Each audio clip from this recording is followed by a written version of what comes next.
Hey, it's Drybear. And today we're going to talk about the items that you want to make sure that you pick up in Act 1 of Baldur's Gate 3 before moving on, because they work in almost any playthrough for almost any party. And some of them give such a high boost in power, you might be using them all game long. But first, you should come hang out with me on my live stream. I'm live every single day on twitch.tv/Drybear. If you do come hang out with me in the community, then the next time you jump in bed, it's going to be so cozy and comfortable. You're going to do that thing where you rub your feet together. All right, so I've already posted my document that has all the items that I've encountered in 4 playthroughs.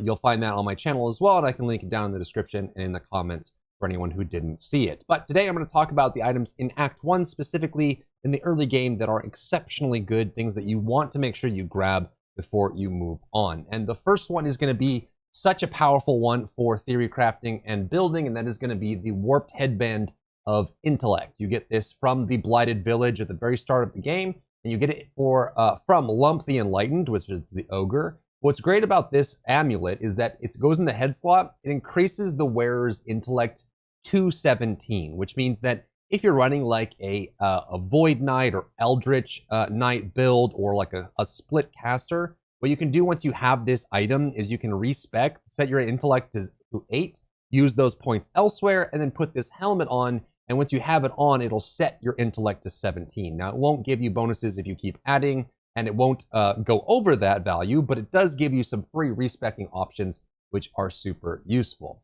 The next amulet you want to think about is the Amulet of Restoration. And by think about, I mean you absolutely should get this. This is one of the best amulets in the game. You can put this on your healer and have them wear it for the entirety of the game if you wanted to. It is just that good. You pick it up in the Underdark from the dwarf vendor Dareth in the Myconid colony, and what this does is it just grants healing word and mass healing word on separate usages without using a spell slot. So you can equip these on your healer for the party, your cleric or your druid or your paladin or whatever it is that you're running, and it gives them those 2 abilities that they can use however they want, and it becomes incredibly powerful for right at the beginning of the game, because you can use these per rest and allow yourself to do some nice AoE healing. The next one is going to be the Uncovered Mysteries. This is another amulet in the Underdark in the Arcane Tower. We pick this up, and this one just grants Detect Thoughts as a spell as an action, which means that you can use this for conversation and things like that. I also really like getting Chimera's Locket from the Druid Grove. You do this when you save Arabella and talk to her parents.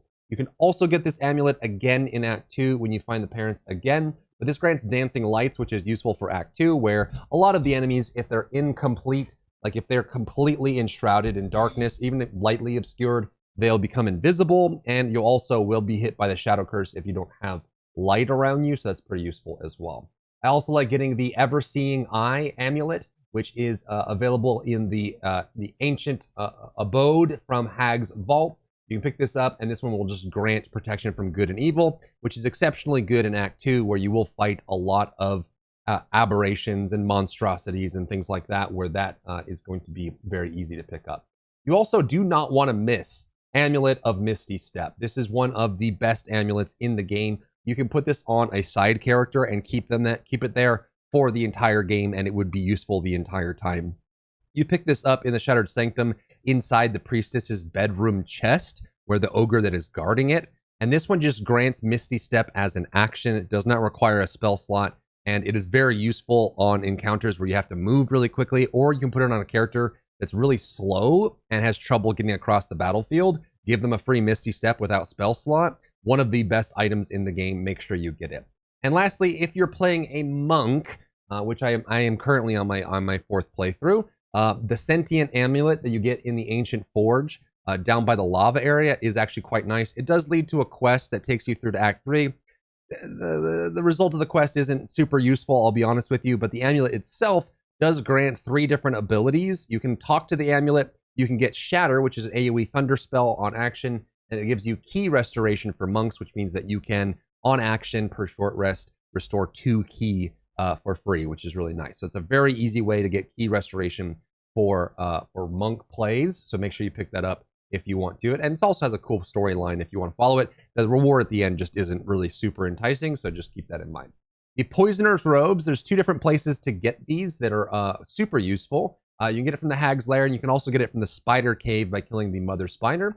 But these are great if you're running a necro build or a rogue build that has some extra poison in it. What it does is that when the wearer casts a spell that deals poison damage, it deals an additional poison damage. It just increases your poison damage and maybe inspires you to do a different build for that front as well.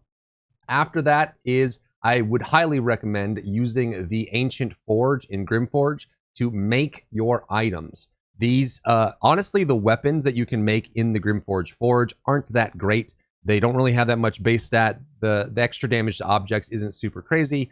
But what I will say is that the armor that you can make through the Forge is very good. So I recommend making like a heavy armor, the splint armor, and then the scale mail, which is the medium armor. Make these, give them to your characters. They're exceptionally good and very, very useful.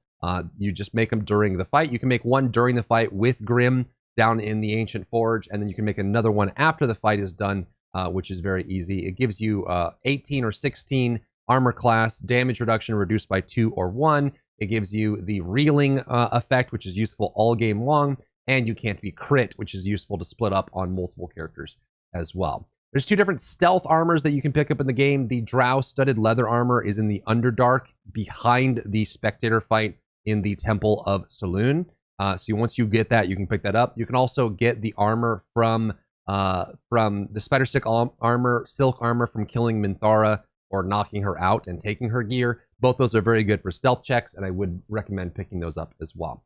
The Blazer of Benevolence is also a nice pickup of light armor. You get it from Volo when you indulge him, when you let him do his thing. This one's useful because it's useful for bards. It gives you remedial rhymes so that when you inspire an ally using bardic inspiration, you gain 4 temp HP. And if you're careful and you pay attention, there's a lot of items like this that are bard specific. And if you collect them all, you can actually make a busted bard by the end of the game, which is pretty cool.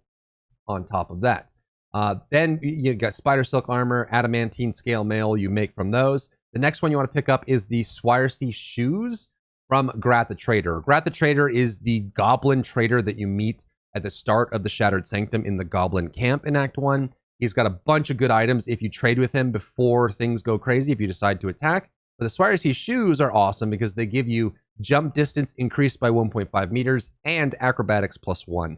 Awesome to put on any melee character in the early game. You have fighter, rogue, even rangers, barbarians, paladins, doesn't matter. Giving them bigger jump distance and acrobatics means that they can very easily use their bonus action to get into position to attack, and it helps keep them relevant when the combat is moving along.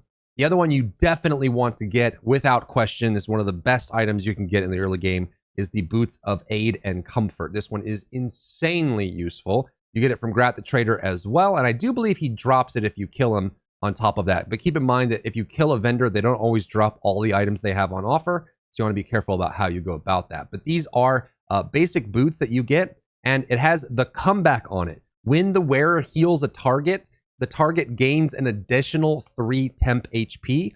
And if you use this with like Mass Healing Word or Preserve Life, every target you heal will get 3 temporary HP, which means that every heal adds 3 additional HP on top of it. And AoE heals can add an additional 12 temporary HP to your entire party or minions and so on and so forth. It is just so incredibly useful. Boots of Aid and Comfort are just so valuable. This and the ring you get from Volo, plus the helmet you get from Zevlor, and you've got yourself an amazing healer that'll carry you through the first 50% of the game. The Boots of Speed you pick up in the Myconid Colony if you help the Iron Hand Gnome, the Deep Gnome Thula. If you give her an antidote when she's poisoned, you will actually be able to get the Boots of Speed. And this just grants you a bonus action dash. So you don't have to be a rogue to get cunning actions. You can just pick up a bonus action dash. It's super useful, very, very good to grab those as well. And it doesn't take long. It's just as you enter into the Myconid Colony, just give her an antidote if you have one on hand. Very easy. Near, if you end up killing him in Grimforge, you'll get the Disintegrating Nightwalkers. These are orange boots. You can't be enwebbed, entangled, or ensnared when you're using them, and you can't slip on grease or ice, and it grants another charge of Misty Step. If you combine this plus the amulet that gives Misty Step, your character can just blink everywhere all the time. It's so incredibly good. Misty Step is one of the best and most useful items in the entire game. Mistress Grace are boots that you can find in the Arcane Tower inside the magic chest, the mundane chest, and it grants Featherfall. So it's useful if you have a party that doesn't have wizards in it or Featherfall in it at all and you like jumping down. Boots of Striding you pick up from Minthara if you kill her, knock her out, and they're also very useful because when you cast a spell that requires concentration, you will gain momentum, and while you're concentrating on anything, you can't get knocked prone or be moved against your will, and it gives you athletics. Super strong for any character that's going to be doing concentrating, like Bless, Hold Person, any of those spells. It is very, very useful to have these boots. Just keep in mind that they are medium armor boots, so if you don't have proficiency in medium armor, you'll not be able to wear these effectively, but just, you know, if you are going to be running like a cleric or a paladin that has that proficiency, these are incredibly, incredibly strong. You also want to pick up the Gloves of Power in the Druid Grove by killing Zekrug, which is the goblin outside of the grove in the initial encounter. These are awesome because they give Sleight of Hand +1. Very few items in the game give this, so having this in the very beginning of the game is amazing for your rogue or ranger or bard that might be lockpicking or doing sneaky actions. Sleight of Hand is very useful for that. And you have on hit a penalty to the target's attack rolls and saving throws, which is super nice as well. Gloves of Archery you get from Grat the Trader. These ones are great to pick up. And remember, you do want to get these from Grat before things get too freaky deaky, because then you'll be able to have the extra benefit from these, which is you gain proficiency with longbows and short bows. And in addition, your ranged weapon attacks deal an additional 2 damage. You can put this on a ranger that's like a hunter ranger that's using ranged weapons all the time. You can even put it on any character and then gain proficiency with short bows or long bows, and then just use that as a way to deal damage when you're not casting support spells or inspirations or heals or buffs. You can just deal some damage very easily by having these equipped on your character, which is super nice. Inside of the Blighted Village, you want to pick up the Bracers of Defense. You'll find these down by the Necromancer of Bay behind the mirror. These are great because they're basic, no armor requirement gloves. When you put them on, it gives you +2 AC if you're not wearing any armor above clothing and you're not wearing a shield. So for monks or casters, you get a free AC +2, which do not sleep on this. This is such an easy way to make your casters or monks do insanely well early game and mid game by getting an extra armor class that makes it harder for them to get taken down.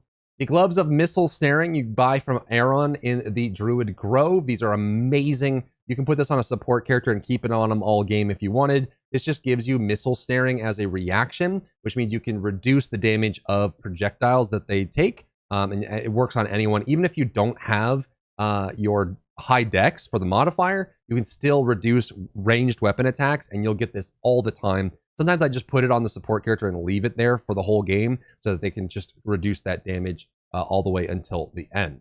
Wapira's Crown is one that you do have to make a choice for, so spoiler alert there. But if you decide to kill the goblin leaders and then talk to Zevlor, he will give you this helm, which is great for support characters.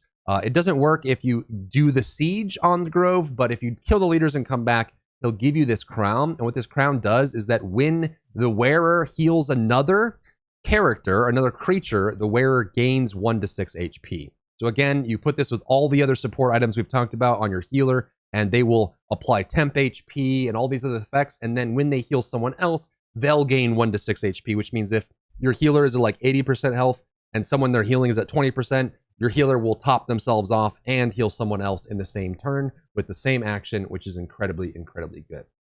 Inside Darkforge, you want to pick up the Grim Skull Helm. This is from killing the Grim Golem boss at the forge itself. Super strong. Attackers can't land critical hits on the wearer. It grants fire resistance and gives you Hunter's Mark, which can be useful in a lot of ways. But generally, just not being able to be critted is nice. So if you forge like 2 armor pieces from the forge and you kill Grim and get the helm, and you give it all of those items to 3 different characters, 75% of your party can no longer be critically hit, which is amazing. It's very useful when you're in difficult encounters when those crits can prove very dangerous. On top of that, there is going to be 3 different weapons you can make at the Susser Forge underneath the Blighted Village. You have to go into the Underdark, get the Susser bark from the Susser tree, come back to the Blighted Village, jump down, and then use the forge. And then you can put in, I believe, a sickle, a a quarterstaff or a sickle, a dagger, or a great sword, and then you can make a susser version of those. The reason this is so useful is because we know the susser blossoms, the blooms that you get from the susser trees in the Underdark, have anti-magic properties, which means that anyone standing inside of them can't cast any spells. They're effectively silenced. However, if you make a weapon, a dagger, a dagger, what am I saying? A dagger, a sickle, or a greatsword, it will have that property on it. Silences target on hit.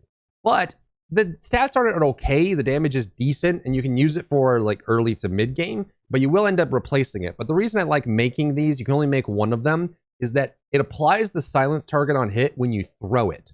So if there's a target that's concentrating on something in your game and you want them to stop doing that, or you don't want them to cast, you can keep this susser weapon that you crafted on you all game long, and then just throw it at a target, and when it hits the target and does throwing damage, it'll apply the silence and interrupt them, which is super useful all game long, to be honest.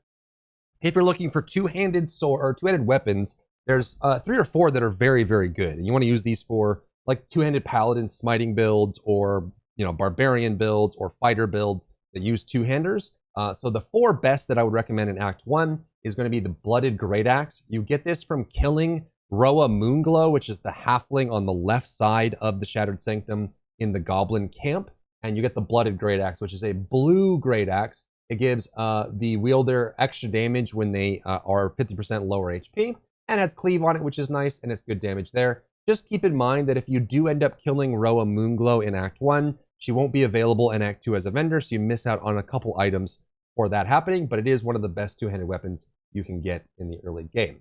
The other one that I'm sure everyone knows about is the Everburn Blade. You get this in the prologue for the game. You can either kill the Devil Commander on the Nautiloid ship that's fighting the Mind Flayer, or you can just use Command Drop. Shadowheart, if you save her, can respec her spell book by just pressing I, going to your spell book, swap out for Command, do Command Drop on the Commander, he'll drop his weapon, you pick it up, you're good to go. This is one of the best early game weapons you can get, and as a two-hander, it goes almost all the way through to the end of Act 2 for being effective. There's only really do you really start getting weapons that are better than Everburn Blade towards the end of Act 2 or at the start of Act 3. So you can get this and use it for 60-70% of the game and be just fine. The only downside to this weapon is it's permanently fire, so if a target is immune to fire or resistant to fire, you lose a little bit of that damage bonus, and it can't be dipped in anything. So if you wanted to dip it in acid or whatever else, then you won't be able to do that. But in general, it's still insanely good. Another option is the Sword of Justice that you get in the Risen Road by killing the primary paladin that is chasing after Karlach. Super nice, very easy damage to pick up, and it does grant Shield of Faith on short rest, which is very useful. And it's 2 to 12 slashing with weapon enchantment, so it won't have the fire damage that Everburn does, but it does have weapon enchantment, which is nice and gives you more value there. And the last one I would consider getting is the Jorgorl's Greatsword from killing Greymon in the Grim Forge. This is the dwarf, the Dwergar you come in on the boat on. If you kill him and get the Greatsword, it's, again, very good. It's 2 to 16 slashing plus weapon enchantment, and it comes with one of my favorite weapon arts, the Colossal Onslaught, which is a big line attack. So rather than the cleave, the frontal cone, the wedge that you get from the Everburn or from the Blooded Great Axe, this one is a line attack with actually good reach on it. So you can line up a bunch of enemies and do a big line attack with Colossal Onslaught. One of my favorite weapon arts to get for weapons in general. When it comes to Quarterstaff, Staff of Crones, you want to pick up as well. This is in the Ancient Abode for the hag inside her vault. This is an orange staff. It has 1 to 8 bludgeoning. Not super great, but it does give you Ray of Sickness as an action. So you can put this on a monk or a caster. It doesn't take a spell slot. You can cast a free Ray of Sickness for short rest or long rest, one of the two. And it's super, super good.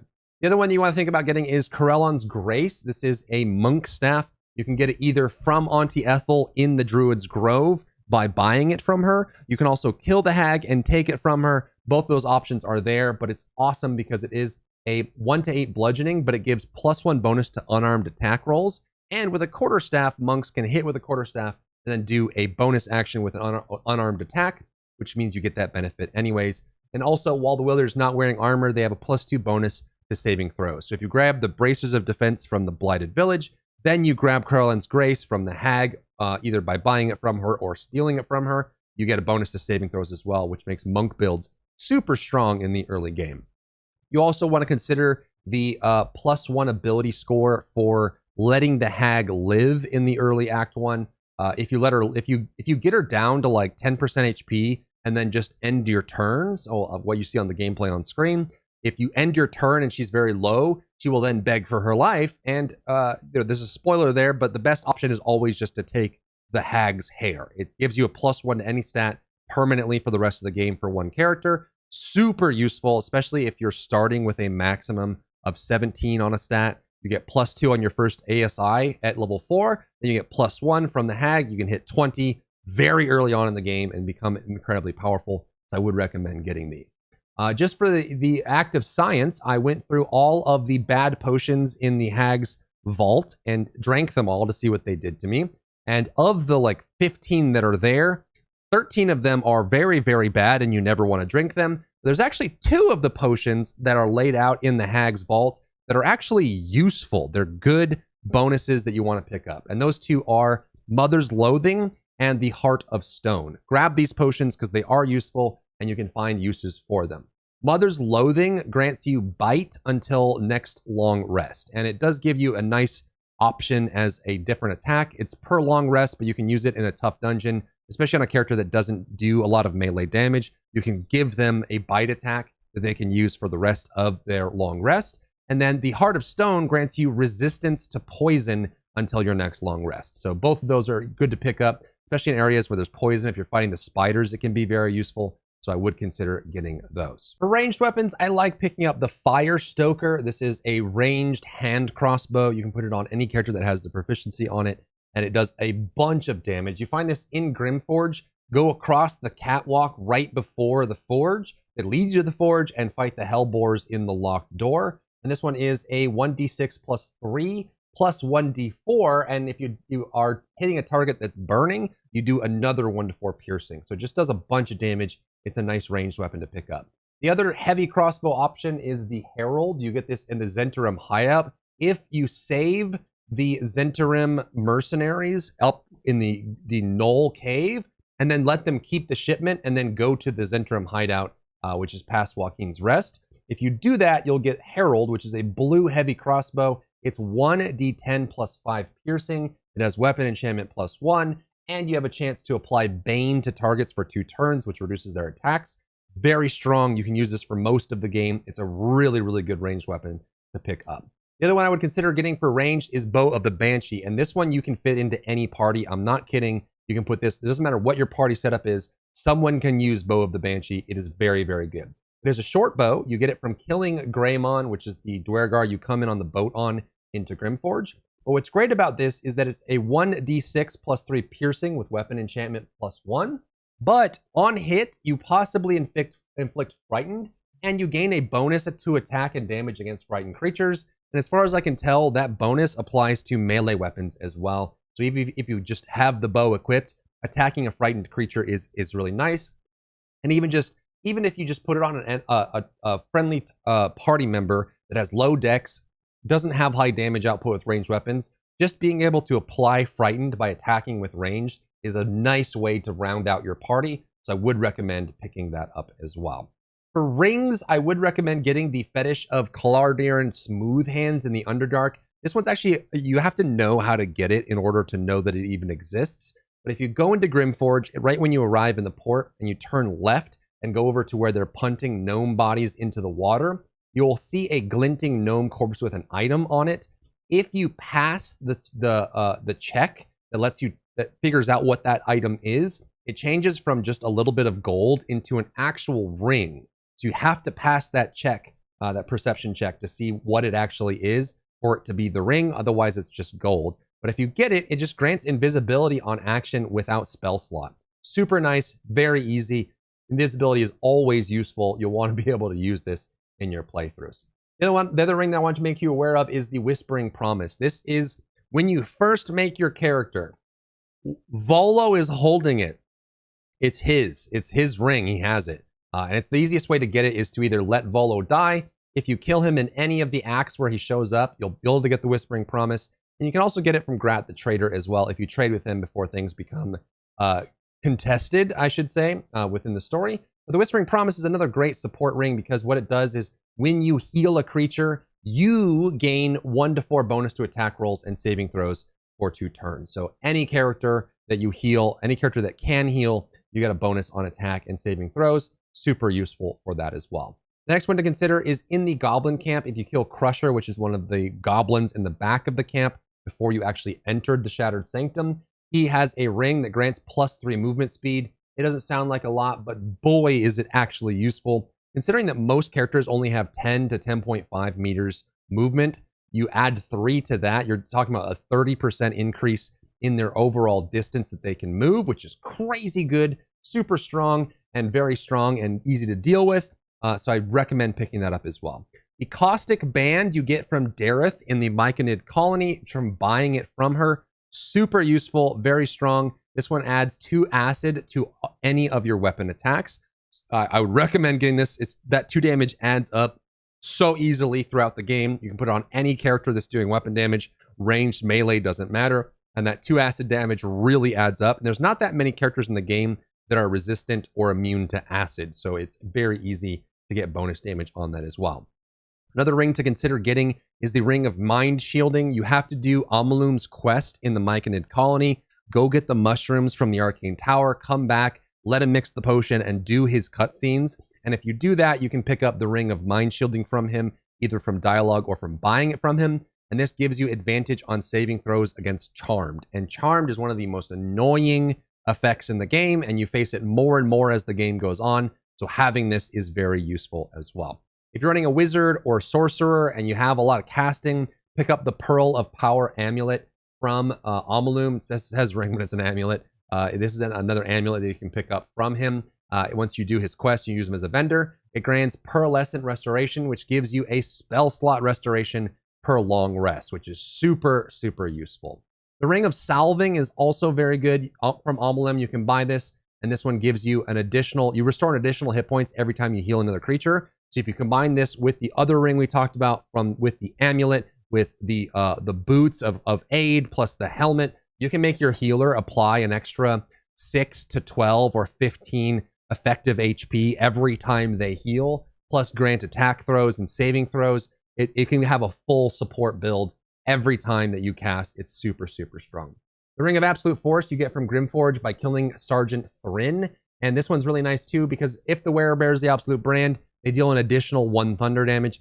Not super important, not super great. You have to have gotten the brand in the Shattered Sanctum to get this benefit. But what's great about this ring is it grants Thunder Wave. So you can put it on a character that doesn't have any way to knock enemies off cliffs. They have Thunder Wave on short rest, and you can knock enemies off cliffs with it. It's a very easy way to pick up and get easy kills on that front. And the last one is the Adamantine Shield. So if you're going to craft anything in the Forge, I would recommend getting either the shield or any of the armor pieces. The weapons aren't super great, but the shield is nice because it's 2 AC, as most shields are, but it grants you reeling and you can't be critically hit. So if you get the Grim Helm and then craft 2 of the armors or the Adamantine Shield of the Forge, you can't be critically hit. It makes the playthrough a lot easier, especially on Tactician. So that's what I've got for you. For that, apologies that the video was paused. I totally forgot. But those are the items, like the 45 items or so that I would not skip on in Act 1 that are super, super strong, very useful, and you'll find good value in them no matter what party setup you have or playthrough theming that you're working on for Act 1 of Baldur's Gate 3. If you want me to do Act 2 or Act 3, let me know in the comments down below. If you found value in the video, leave a like, leave a comment for the algorithm to help this video get seen by more people, and I'll see you in my lecture. If you enjoyed yourself today, leave a like down below. You can support me and my work on Patreon and view Patreon exclusive content, link in the description. Thank you so much for tuning in, and I'll see you in the next one.